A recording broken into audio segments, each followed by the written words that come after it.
the Gaon of Vilna said, the ikarim, the fundamental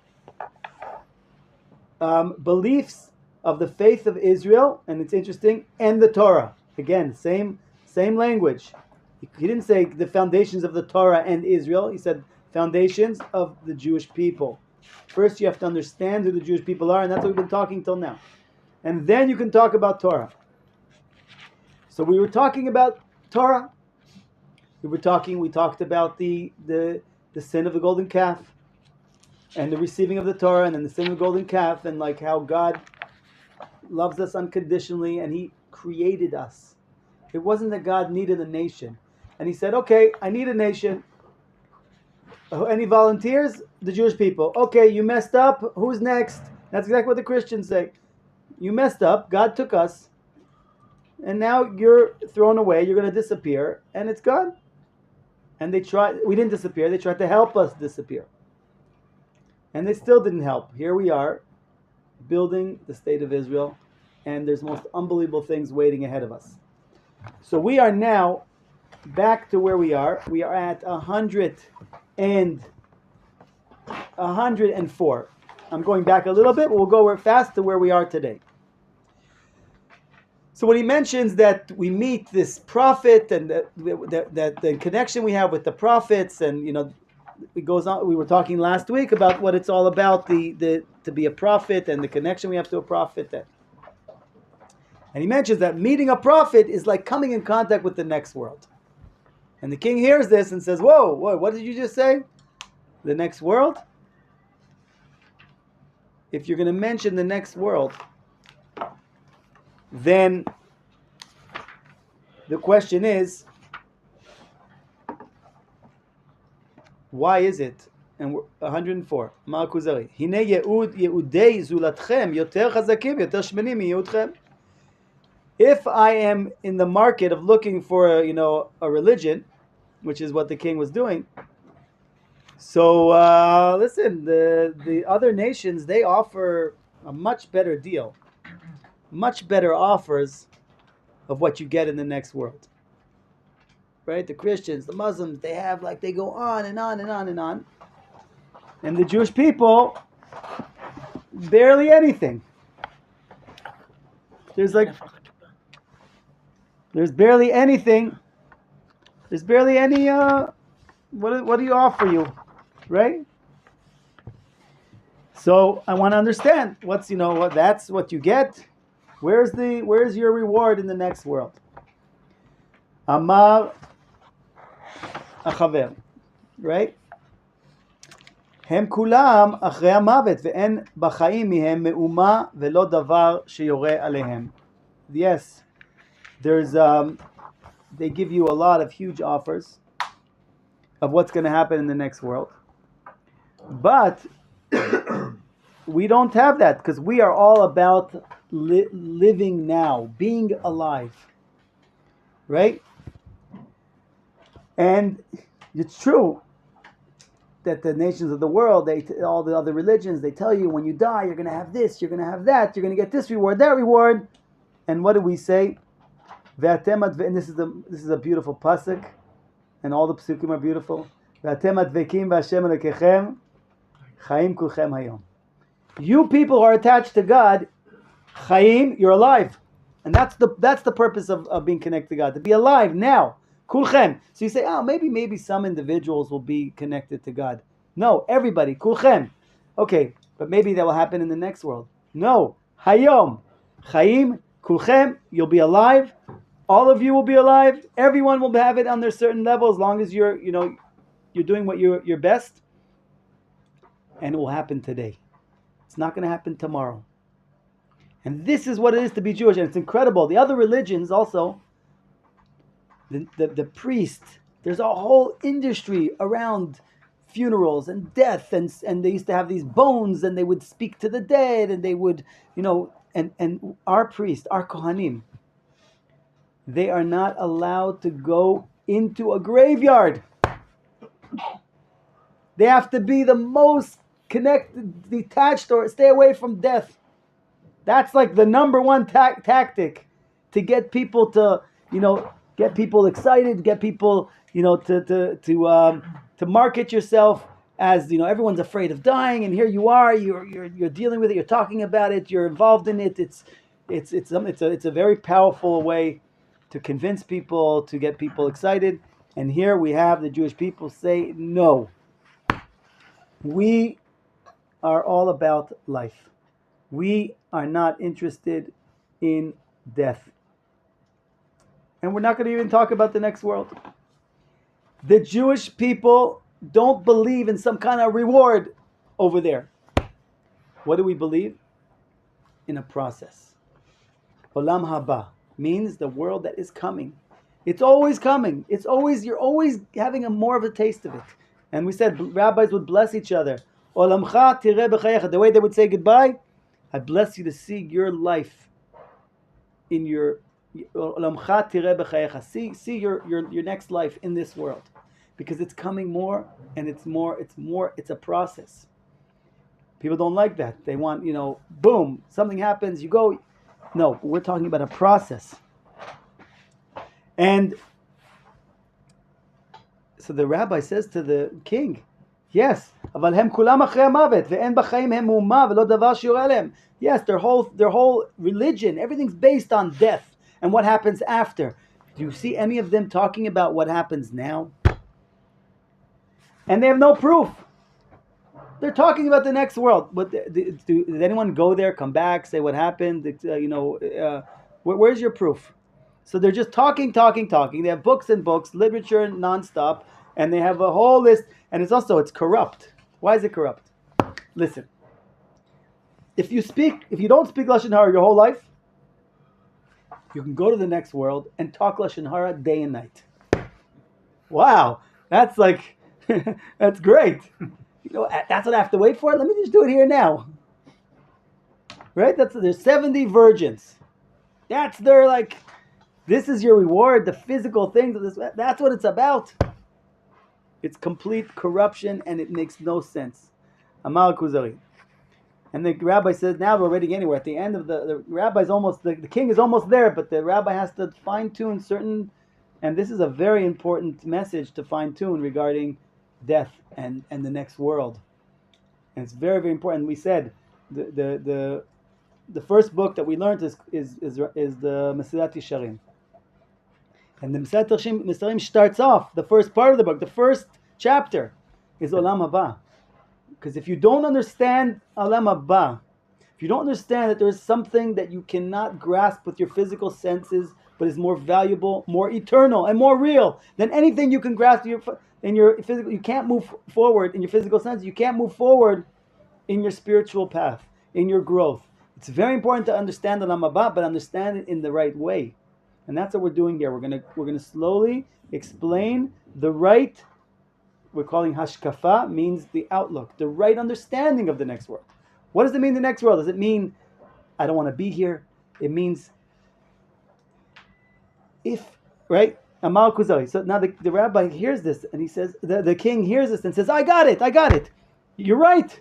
You're right. They're talking about the next world, but I don't see any of them. Okay, we're in 106. I don't see any of these people talking about how the next world is so incredible. I don't see anybody trying to get there faster. And not only do I not see them, if they're talking about how the next world is so amazing and so incredible, then why aren't they taking off faster? Not only they're not taking off faster, if they had the ability, if they had the ability to live another 1,000 years, they would do it. So even though they say this world is evil and bad and original sin, and this world is just like a terrible place, and but you say it's so bad, but you don't look like you're going anywhere. And if you could, you would stay another 1,000 years. So there's something, your whole theory, your whole understanding is messed up. It's all wrong. Because I see that you would, with all the suffering and pain in this world, you would stay here as long as you could. Right? You have no desire to take off from this world so fast. You would like to push it off. Every human being, a healthy person, has a natural desire to live, for life. And so now the rabbi adds to the king and says, Amar Chaver, okay, 107. Uma tomar b'mishu ro'eh b'ma'amadim hagdolim ha'malachutiyim. And what would you say about the Jewish people who experienced this highest spiritual experience of Matan Torah, of receiving the Torah, of seeing angels, of seeing spiritual worlds? What do you think of the Jewish people? What do you think happened to them after they had this experience? Did you see some kind of mass suicide because we want to take off? What do you think of the Jewish people that experience this, the highest spiritual level that anybody can reach? So the rabbi says, what do I think? I think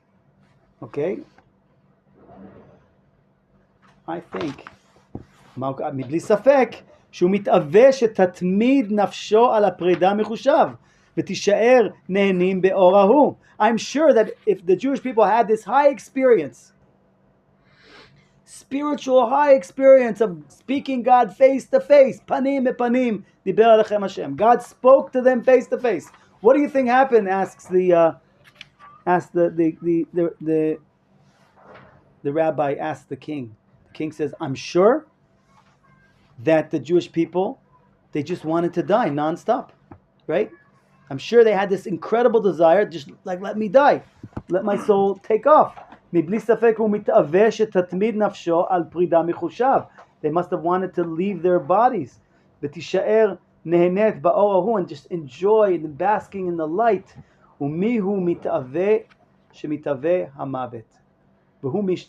They must be. So he says, yeah, you're right. The nations of the world that talk about the next world, they don't want to go anywhere. And you tell somebody, hey, do you want to take off? Want me to help you go there? No. Okay. But the Jewish people who had this spiritual experience, them, I'm sure they can't wait to go. I'm sure that they're probably longing to go. And they want to have, when you have that experience, right? Because they tasted it. They tasted the next world. When you meet a prophet, when you meet God face to face, who wants to be here? Whoever tasted it, like you guys, you must be all, the Jewish people must be all wanting to die, to just enjoy that pleasure. And by the way, we mentioned the Kuzari. We mentioned the Mesiyat Yesharim. Mesiyat Yesharim starts off about talking about Olam Haba.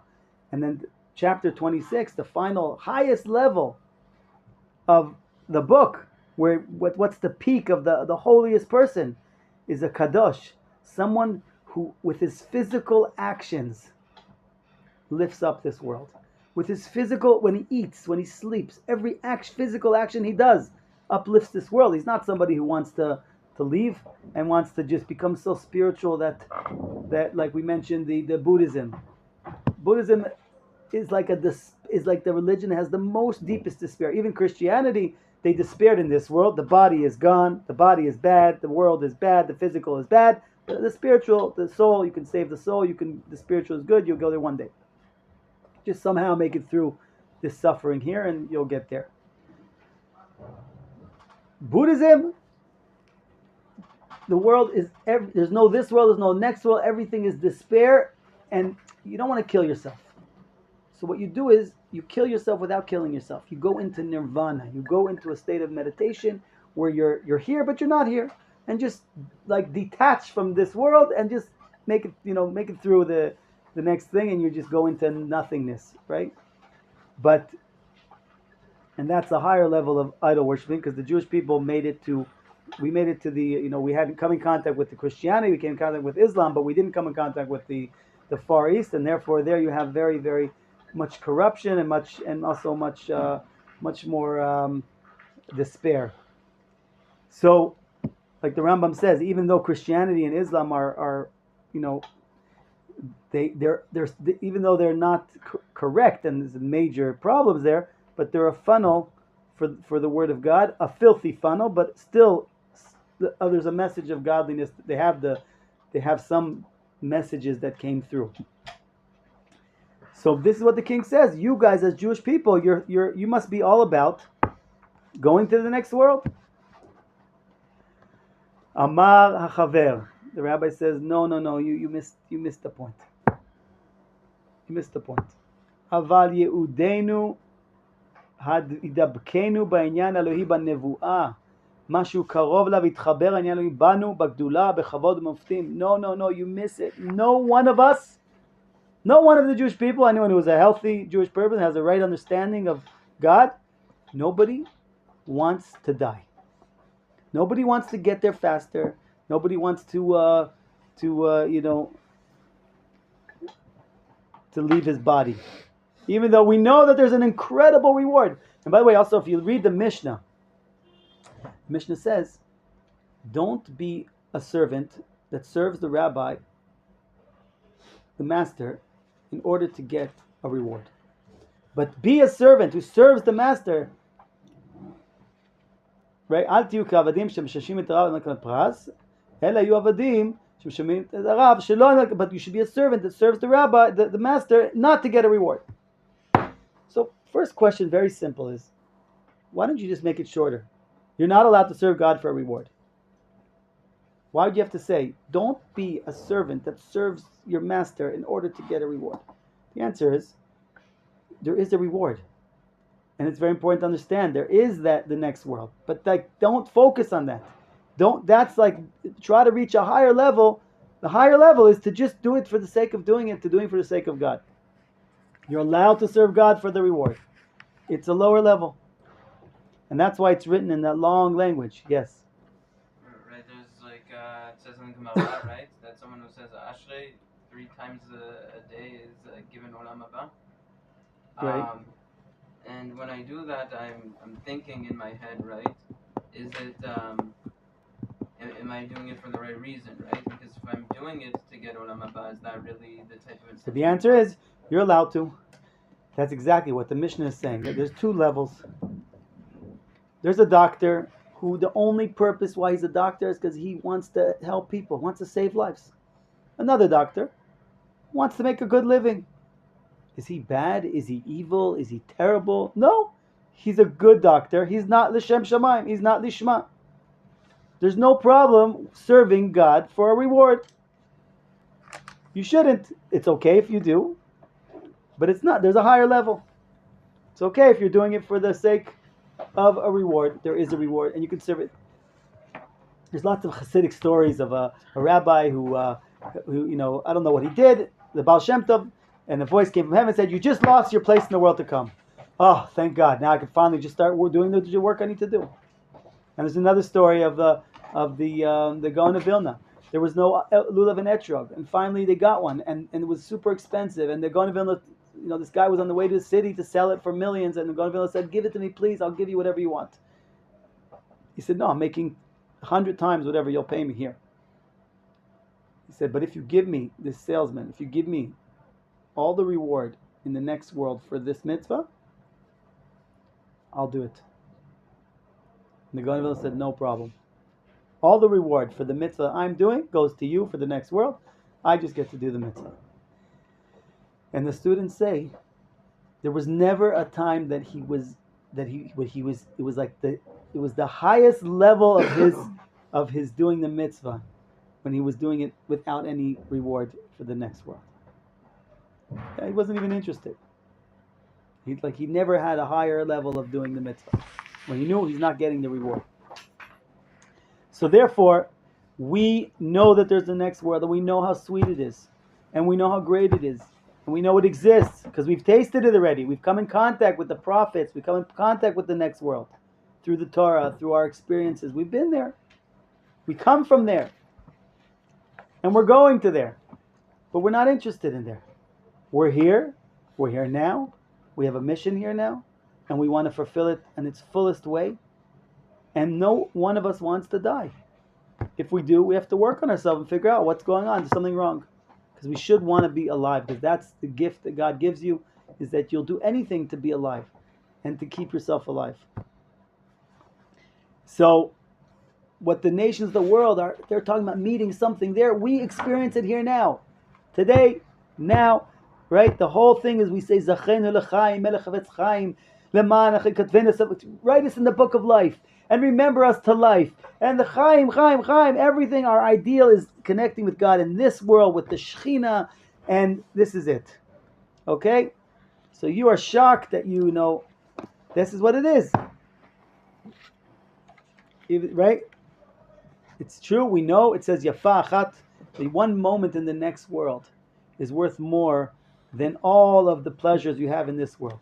Even with knowing that, we focus on Yafa Sha'achad B'tshuva Masim Tovim B'chai Olam Hazeh B'kol Chai Olam Haba. That one moment, the ability to do tshuva and Masim Tovim, that's a good act. This is what we have here. This is what we can do now. This is what our mission is for now. In other words, we want what we call dvekut b'Hashem, to be attached to God in this world. And I know I said the story last time, I'll say it again. Again, to explain this idea of the change of the mindset. The next world is not where like you worked your whole life and then you get paid. It's a process, and it's always coming and coming and coming more and more and more and more and getting closer more and more. And there's that story of the Baal Tanya, I think. He was sitting in prison, and a soldier came with a gun and said, I'm going to kill you now. And he cocked the gun and put it at his head, and the rabbi's smiling, and he says, Shema Yisrael, Hashem Elokei. He starts saying Shema. The soldier says, aren't you afraid that I'm going to kill you? And he says, let me explain to you. You have many gods in one world. I have many worlds and one God. These toys don't mean anything to me. He says, what do you mean? You believe in life after death? He says, no. I believe in life after life. It's just a process. It's not something. So it's not like there's a detachment. We mentioned this when we talked about in the Mesilat Yesharim, the first chapter, where it says this world is a pathway, right? It says in the Mesilat Yesharim that this world, right? Ha'olam hazeh prosdor bifnei ha'olam haba, hatken atzmecha ba'olam, right? Ba'prosdor, k'dei shikanes latraklin. What does the Mishnah say? This world that we're in is a corridor. It's a hallway. It's a transition. You're coming in. You're walking here to there. You have a layover. You have a flight from here to there. You stop. You have a flight from America to Israel, and sometimes you have a layover in France. But you understand that your goal is to get to Israel. Your goal is to get here. So this is the hallway. This is the light. As Rabbi Tzvi Yehuda said, our job, now the hallway is very dark. In this world, it's very hard to see clearly God's, presence. In the next world, it's God's light. So he says, what do you do? How do you make it through the dark hallway? If you open the door between this world and the next world, then the billions of lights from the hallway will illuminate the hallway, and you'll have light as well. When you understand the idea of Olam Haba, the soul of this world is the next world. Then you can, and now what's important about the Mishnah? Why did I bring this? Because it says that this world, the next world is a relationship like a hallway to the hall. But they're both under one roof. There isn't like a detachment between this world and the next world. It's the same house. This world and the next world is, like we said, it's a process. It's something that you're coming towards. You're coming towards the next world. And therefore, you have to understand that. So your question to the king, that because we came in touch with this spiritual experience of the next world, that we now have a desire to leave this world? No, we're in love with both worlds. We love it being here, and we'll love it being there, and we're not trying to push anything to happen faster. We're not trying to go there faster, and we are, because we know that God, we're promised both of them from there, and therefore in the Torah, when the Torah, so there he goes on. Al ken einenu omer b'Torah, and therefore the Torah doesn't say, if you do this mitzvah, I will bring you after you die El haganot vehanot. You will come to the luxurious. If you do the mitzvot, you will come in the next world after you die to these fields and to these pleasures. What does it say? The Torah. What does the Torah say? If you go in my ways, Vatem tiyurim le'am kadosh. You will be a holy nation. Vatem tiyurim le'am v'ani yelachem le'elohim. I will be your God. Manhig otchem. I will guide you. I would lead you. V'yeh mikem mi she'yamod lifanai lifnei shelei shemayim. And you will have people. Some of you people will actually in your life come up and be in heaven with me, like Moshe Rabbeinu went up. Like the angels that I have with me. You will be like the angels. And my angels will walk with you. Like we know Yaakov Avinu, angels are going up and down, they're leading him, they're guiding him. You will see the angels protecting you. You'll see the angels guiding you. Where the Torah tells you, if you go in my ways, then right, you will be in this world, you will be in a miraculous nation in this world. We are a nation, our whole purpose is Kiddush Hashem down here in this physical world. That's what we're all about. And therefore, here you will have those high spiritual levels. It's unbelievable. I mean, Avram Avinu, after he finishes the Akedat Yitzchak, the highest level, he says, Vayashov el Na'arav. He came back to his servants. He came back down to the world. We go up to the highest levels, and at the same time, we're able to bring it back to our life. When women, I'm a shadchan, and women, they say, I want a spiritual grounded guy. And you're like, I don't know how you can find that. You either want a spiritual guy or you want a grounded guy. A spiritual grounded guy. That's the goal. That's obviously. So just you decide. Would you rather a spiritual guy or a grounded guy? Because to find both are very rare. But it's obviously that's our goal. I don't know if they exist. But we know stories about Elyon Navi. He went up into heaven with his body, fully alive. His body and his soul went up together. His body was so pure that there was no gap between his soul and his body. And Yechezkel, and right, we see stories in the Chashmonaim that there was angels fighting for them, godly powers were fighting with them. This is who we are. We have the ability to connect worlds. I know it's hard to understand. The temple, the Beit HaMikdash, is the how do you say, the embassy of the next world in this world. When the temple existed, you had an embassy of the next world in this world. It was like the connection of your head and your body. You have the neck. It's like that's it says about the Beit HaMikdash, it's called Ben Ktefav Shochen. In the Torah it says that the temple is Ben Ktefav Shochen because it's between the mountains. It's right between the two tribes, Yehuda and Binyamin, right? And so it's between. It's like the neck. It connects the different tribes, but it connects this world and the next world. It creates this that there isn't a detachment. There isn't a disconnect between this world and the next world. And this is what we saw. This is who we are, the Jewish people. And therefore, we have the most incredible nation of who we are. We have finance, we have a politics, we have an army. But within that nation, we also have prophets. Huge groups of prophets that were walking around. We said there was millions of prophets. We've had, in a period of 900 years, we had millions of prophets. That means every year, a period of 800 years, we had about 200,000 prophets a year.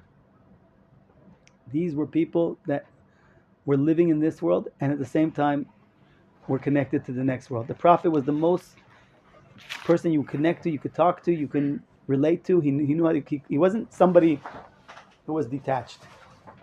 He was somebody who was with us, and this is what it is. And that's what we call the Shechina, that is, it dwells within us. And that's what we're interested in. And therefore, we, the Jewish people, we want to sanctify God's name in this world through being alive. It's so important to learn these things. I know it might seem obvious to you. These are not obvious about this message of that God wants a home in this world. God wants a Kiddush Hashem in this world. And when we're told that we are told that if you go in my ways, what will you get? You'll have food to eat. What's the connection? It's like as if you have a student who you see is working very hard, so you help him. So God says, I'll give you help. You can do your work. It'll make it easier for you. Those are not the rewards. Those are not the next world. It's just that the conditions you have will be able to serve God in a better way. And you will be in this land that helps you to serve God. And this is the holy land of Israel. And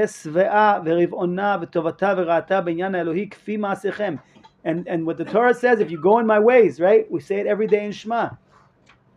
You go in my ways, right? The land will give its fruit. And this is, and you will have rain. And my Shechina will be with you. Right? Everything will happen on time. You will defeat your enemies. Even though you have small numbers. Like today. 300 million enemies around us. 300 million enemies around us. Right now we're fighting 7 fronts. How could it be that we're winning? Is there anything less than a miracle? Iran threw 700 bombs, humongous. Each one could destroy unbelievable amounts, and nothing happened. And this is a miracle. You don't live, you the Jewish people do not live in a reality where the nature controls us. And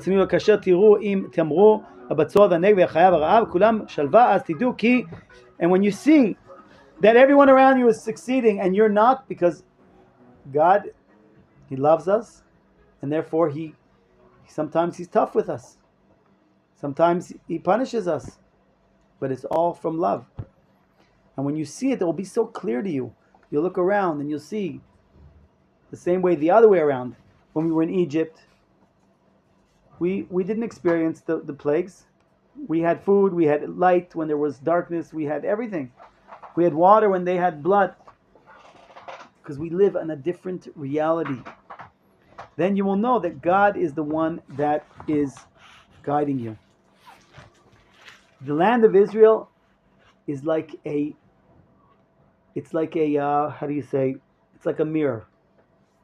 Land of Israel shows us, if you do the mitzvot, it rains. If you don't do the mitzvahs, it doesn't rain. And again, we learned the Mesilat Yesharim. Why doesn't it work like that today? Because it's not the reality. In other words, the same way there's the laws of nature, there's the laws of the mitzvot. The same way, if you stick your hand in the fire, you burn. If you go against any mitzvah, you're creating a reality. Something happens. But why does nothing happen? Because God doesn't care? No, the Ramchal teaches in the Mesilat Yesharim at the I think the 4th chapter, where he talks about or the 5th chapter, Zeirut. So he says, no, it's just because God gives you the ability to have more time, to be able to, gives you more time to make a decision, to the tshuva, to be aware of what you did, because He doesn't want it to, it doesn't happen automatic, but it still happens. For every avera we do, for every transgression we do, there's a consequence. Right? The land, if we said, is transparent. It's like a mirror, and it reacts to exactly what's going on spiritual understanding based on our moral behaviors. That's why also nobody could give the answer when Yosef comes to Paro, he gives a simple answer. Nobody could think of that answer. It's so simple. Cows is food. Fat cows, lots of food. The thin cows, no food. The no food eat the fat cows, and and you don't even see them. Why only Yosef could come up with his answer? The answer is because of the language of the Torah. Torah says, "Parot tovot mare," the good cows, "veraot basar," and the bad-looking cows. The Egyptians had no ability in their mind to connect morality, good and bad, and finance. There's such a detachment. There's no connection to how you behave to what you get, to how you behave to what. And here, good and bad, create the outcome for what happens. This doesn't make sense. But in the Jewish people, this is who we are, and this is why we're in this world. For every experience that we have, every challenge we have, whatever we go through, is all for one purpose: to bring us to a moral place, to make us become better, closer to God, and to develop the spiritual place that we need to be in. Everything we go in our life is there for one purpose. Is this going to help you become more refined, more connected to who you are and to your moral mission in this world? And this is who we are. You have to open your eyes and see this incredible, it's an amazing miracle and a chesed of Hashem. The whole world it rains, and by us it's not raining. Why is it not raining? Right? So it's not good, it's not raining. No, it's very good. It's a sign that God cares about us. Right? And therefore, the nature is not apathetic. It's not blind. Now, the world we live in, a person steps on a banana peel, falls, a righteous person or evil person. But that shouldn't be that way. It's not the way the nature is supposed to see. The same way we came through the ocean, and nature closed on the Egyptians and opened up for us.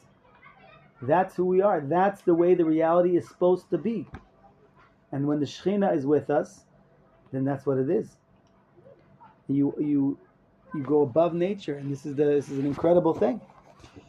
והיה כל זה והתורה הזאת כל יהודה מובטחים לא ייפול מהם דבר ויהודם וידע כולם כולל שורש אחד הוא יחול קרבת אלוהים ומלאכיו ומי שיגיע למעלה הזאת לא יירא מן המוות. And a person that reaches this level won't be afraid of death anymore. ותורתנו כבר הראתה לנו עין בעין. So that's what the creator of the world, he made a decree that the world has to be run by nature, right? But through a spiritual work that we do, and therefore we can uplift nature. We were there. So all the other nations could talk, but we, the Jewish people, we were there. We saw it all with our eyes. To see is more than to believe. You actually saw it. We saw Matan Torah. We saw all these things. And we see every day God bring us back to Israel and the closeness that we have and the miracles that we have. And therefore, and here we were, a sheep between 70 nations, 70 wolves, and we survived. They couldn't get us. Why? Because we have a protection from God. Jewish people have a protection from God, and that's why we're a wondrous nation. And then he ends off with this the story, a parable of the we mentioned in the beginning of the king of India, which means the faraway king. That we had a friend, we're talking about Moshe Rabbeinu, who went in the desert, and one of them met this king. And he said, "Oh, I know your father. I met your father." The king met the father. He says, "I know I know your great grandfather." And he gives him gifts, and he gives him clothing, and he gave him servants to go back. So what's the parable? The parable is and he built him homes and all kinds of castles.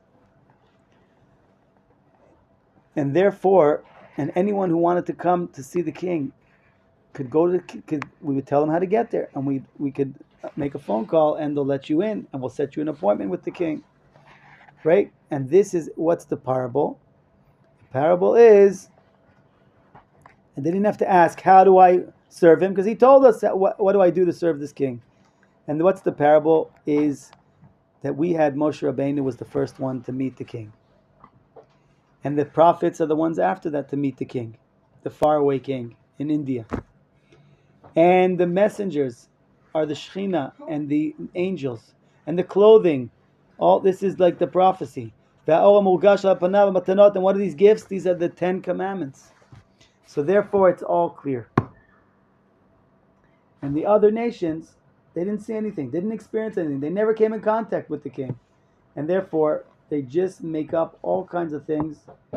And they tell you that when the next world you're going to get, reward, punishment, Garden of Eden or hell or all these things. All the nations, they don't have this personal connection. They never saw the king of India. They never saw his servants. And all of their promises are just, are just nonsense. Because you can promise whatever you want, but it's all, nobody died and came back and said that, yes, I saw it. Nobody came back and said the Garden of Eden was amazing, I came back. They have some stories of autistic people came back, but or people they say died and then saw the light and this and that, but nothing has any proof. And most of them, and therefore most people that accept on themselves the different religions, it's sort of like, it's called the Torat HaMischakim. How do you say that in English? The game theory. Game theory is, if there is the next world, and I didn't do anything for it, then I'm in big trouble. So I might as well, pay a little tax, or, if there is, then at least I invested in that something. They don't believe in it. They don't care about it. There's no belief about it. But we, the Jewish people, like we said, we experience it. We experience it. We come in contact with it. You see the holy people. They're living next world, in this world. They have Ruach HaKodesh. And therefore, really, externally, the nations of the world spoke about the next world. But deep down, none of them believe it. And if the Pope would come up and say, listen, everybody, we lied to you, so everything would fall apart. So they have to keep the lie going. But the prophets, the Hasidim, the holy people of Israel, we've tasted this in the next world, here in this world. There is the next world in this world. And we ourselves are the witnesses because we have tasted it. And they didn't taste it. Therefore, they have to make up something, but we've experienced it. Next week, 110.